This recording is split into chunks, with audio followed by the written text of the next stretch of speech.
Now it's the time of Gabriele Santomaggio from SUSE, who will present what's new in OpenStack middleware modules is the name of his presentation, and Gabriele will also give us a demo. So I believe that his speech is going to be really amazing. And so yes, Gabriele, just start and see if people will join. Okay. Can we start? Let's start. So, good morning, and thank you for coming. So today we are going to speak about OpenStack and RabbitMQ, in particular how OpenStack uses RabbitMQ. And the most important thing is that you can win this amazing gadget of SUSE. I will ask some questions and you can do this. So now, let's start. About me, I am senior software developer at SUSE, as you can understand from my t-shirt, this one, and notebook, etc. I am part of Oslo-Messaging core team for OpenStack. In particular, I am following the issue and the feature for RabbitMQ. I am also RabbitMQ contributor, supporter, Stack Overflow and around. I wrote a book and currently I'm working on Kubernetes. Basically, which is the best way to deploy RabbitMQ in Kubernetes.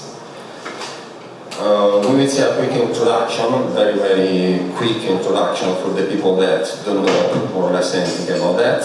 What's new in OpenStack in Oslo-Messaging, a live demo, and what's new in RabbitMQ. And then, if we have time, we will see a live view for the RabbitMQ 3.8. Do you know RabbitMQ? Have you heard about it? Raise your hand. I don't tell a lot of this. One list of you. As you can see, very easy question. Oops. So, OpenStack and messaging system. So, OpenStack can use different messaging system, but RabbitMQ is one of the most used. I want to say that it's the only one, but actually. And is a core component. So if RabbitMQ doesn't work, OpenStack doesn't work too much. And RabbitMQ is used for different, can be used in different way inside OpenStack. Today we will focus on distributed code. That is basically, usually there is a module called client module that sends a message to one queue. The message will end up to inside one queue. After that there is a module called server module that executes the operation, sends back the result to another queue, and then back to the sender. And this must happens during the day timeout. Otherwise, you will see the timeout error that is one of the areas inside OpenStack.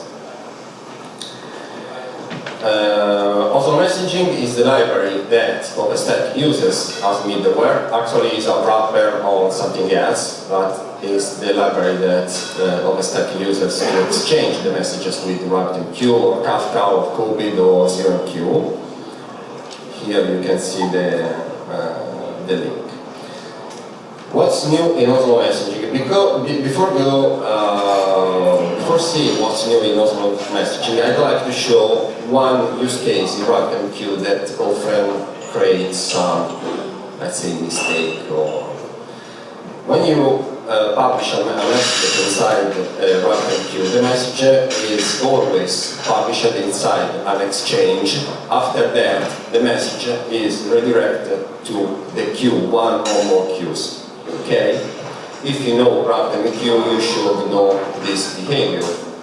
Do you know? Did you know that? This one? Okay, cool. Now the question is, what's happened if you send a message to an exchange and there are no queues. Do you know? So basically you send a message to this exchange and does not happen anything. So RabbitMQ just say, okay, I don't have any destination, you just lose your message. This is by default, unless you set a flag inside RabbitMQ that is called a mandatory flag that in OpenStack is set to false. So in OpenStack you don't have this kind of the flag. So the question is, how does OpenStack handle this situation? Do you know? No? It does not. Until now. Now I wanted to add something, something like that. So, in Oslo-Messaging, this is, I think, one of the most important, most interesting part, we added a new option that is called transport on option. Transport on option is a generic way to send parameters from the caller to the driver. The drivers can be, as I say, the CRMQ, Cupid, and RabbitMQ. Currently is used only in RabbitMQ and is used to send the mandatory flag. Okay? In the Oslo-Messaging 10.2, you have this opportunity to send and to configure this parameter. We added a new kind of error, totally new kind of error that should help, I really hope, that will help to understand what's going on inside OpenStack. This is basically the code. It's not so complex for the user's side. You can add your option and each single option will be translated to the driver. In this case, will be translated in mandatory flag. Demo time. So what we are going to simulate is one module sends a message to an exchange. This exchange does not have any queue, and we will see what's going on, what's happened currently in OpenStack. We will see the timeout error and then the new error. So this is a simulator. Of course, I couldn't set up OpenStack to show it. I think that it's easier. So now we are going to simulate this situation inside OpenStack with this simple test program. I wanted to leave the default value for OpenStack timeout just to understand how long time you have to wait before get an answer. But I was prepared. In the meantime, we can see this one. And I have also this one with that is long. Stop the train! Stop the train! I want to see the file tree. So, actually, when a model sends a message and has to wait basically the answer, you have to wait all this time. That by default is 1 minute. I didn't know how long can be 1 minute. The thing is that you get finally this error. Did you meet before this error in OpenStack? Raise your hand. That is for you. That is the first one. Yeah. Wow.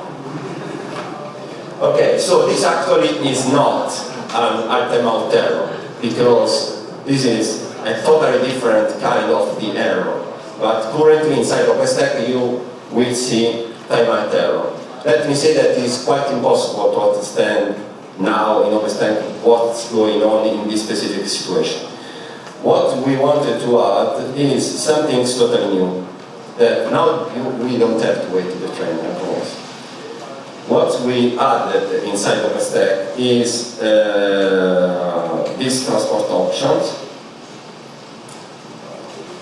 Okay, as you can see, in the same exact situation, the messages, the error messages is raised immediately. And the important thing is that you have another kind of the messages here. Okay, so if you will meet this in the future, you can understand that you are sending a message to an exchange that doesn't have any queue bound. Okay, do you like it? It's good? Yeah.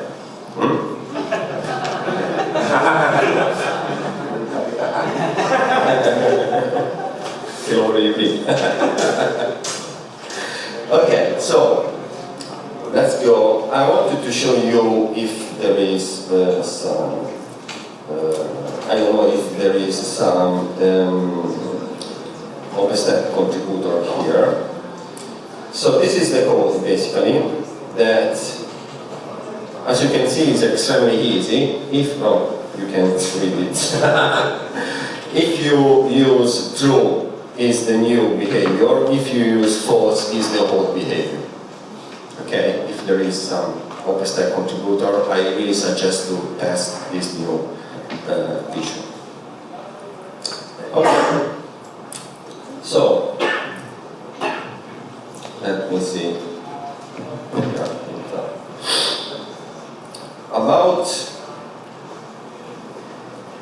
So I want to spend a couple of words on this error that seems to be the heavy inside OpenStack. This kind of the error has nothing to do with the RabbitMQ. If you meet this error, you should focus your time on the modules instead of spending time on RabbitMQ. It's easy to understand if RabbitMQ is working. It's enough to use a test program to send and receive messages with RabbitMQ, and you can finally move the focus on the models, okay? Because the error, 99% is there. If RabbitMQ doesn't work, you have to see some things inside the logs, some errors or some strange behavior or some things like that. When I went to SUSE, I had to spend months to demonstrate this, and now finally they understood that the error is not inside RabbitMQ. Now, another problem that we met before in Oslo-Messaging is too many heartbeat missed. Did you meet this? No? Never? There's no gas, there's no one who resets. No, that one, you already have this. It's not important, it's not possible. So this kind of error, if you meet this, you will know that we added a new parameter inside Oslo-Messaging. That is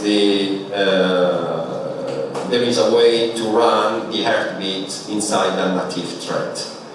Currently, the heartbeat can work inside a green threads or native threads. In this way, you can force to use a native threads. What means if there are green threads that are busy to send the heartbeat, you could have too many heartbeat missed, and RabbitMQ decide to drop the connection when you have this kind of the error. This is still experimental. You can enable or disable it if you want. After that, we fixed a very painful bug in OpenStack. If you are using the SSL module in OpenStack, I really suggest to update the Oslo-Messaging to the version 9.5.0. This because the messages could raise errors like too many heartbeat missed, messaging timeout, waiting, crash, stuff like that. I wanted to show you some things that this is the history of the bug. Just so we don't have to read each single line. But it was very long and painful one. We finally understood the problem, and the problem was not inside the Oslo-Messaging, was not inside RabbitMQ, because I had to spend weeks to say this, and this is not a RabbitMQ problem. And the problem was inside PIMQP. PIMQP is the native driver that OpenStack uses, basically.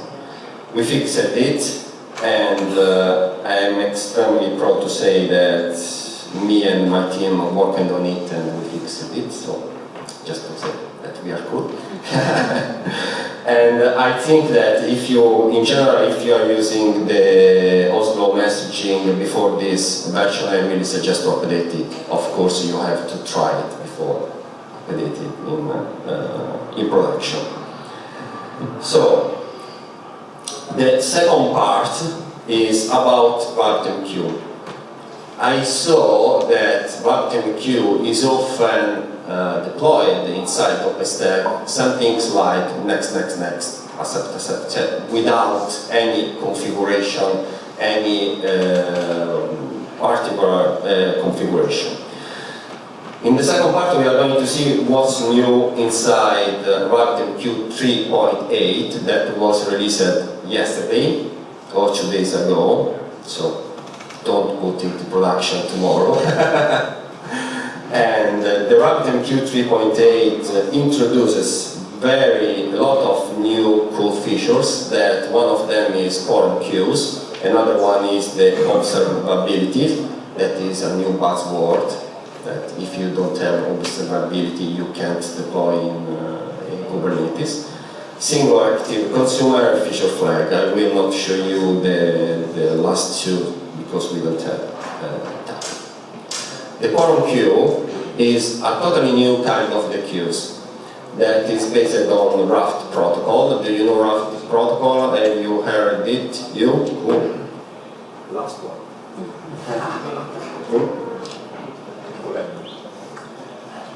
It's based on the Raft protocol, that is a consensus algorithm. I think that you have heard this protocol for blockchain, maybe something like that. And there is no ring topology anymore, and there is a parallel replication. So the current replication is some things like a ring, A to B, B to C, C to A. With the Quorum Queue is like a fan-out. There is a master, then the slaves, so it's in parallel. But the most important part is that it's more stable in case of failure. Okay? There were, at this point, situations where RabbitMQ could lose messages in case of disaster. Let's say network partition. I'd say more split brain than network partition. The Raft queues, the Quorum queues are more stable. Again, I suggest to test it. Observability, that is a very hard word to say. We should change it.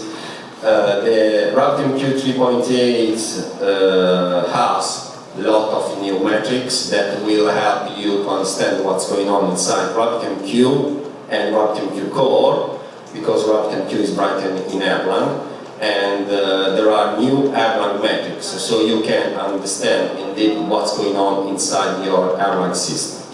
After that, there is a new matrix that is messages without destination. They had to add this new matrix because there were a lot of people that lost messages just because they didn't have any queue bound to an exchange. Without mandatory flag, you don't understand where are your messages. With this new matrix, you can understand if you are, for some reason, losing the messages, or you just want to ignore this kind of messages. Built-in Prometheus support with Grafana template. Until 2 days ago, you had to go around to use external Prometheus exporter or plugin. With RabbitMQ 3.8, the team is handling directly the exporter and the Prometheus plugin. and they will give you also a very cool Grafana template. So what you did until yesterday manually, starting from today or tomorrow, you can use directly what the team gives you. With the native Prometheus plugin, it's very easy to deploy in Kubernetes and easy to integrate Prometheus. I don't know if you tried to deploy RabbitMQ in Kubernetes. Did you try it? The last one. You have to install external tools with external operators or external exporter for Prometheus. Right now, you just have to enable the plugin and install it in Kubernetes. I want to show you a real cluster running here.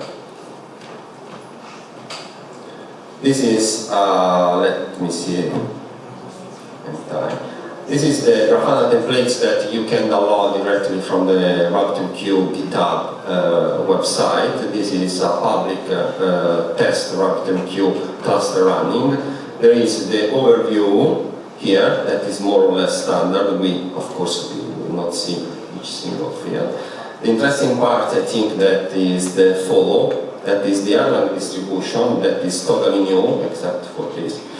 That is totally new dashboard and metrics, because when you have a cluster with a lot of nodes, maybe the problem can be here. Maybe you have too many packets exchanged by the node, and you can monitor it, you can raise alarms, and you can basically work on the Erlang core. Another interesting part is the RabbitMQ Raft, that is a way to monitor the new Quorum Queues. So you have a specific way to monitor the new kind of the queues. I am just in time 20 minutes. So I finish it. If you, I think that we have time for question or not. We have?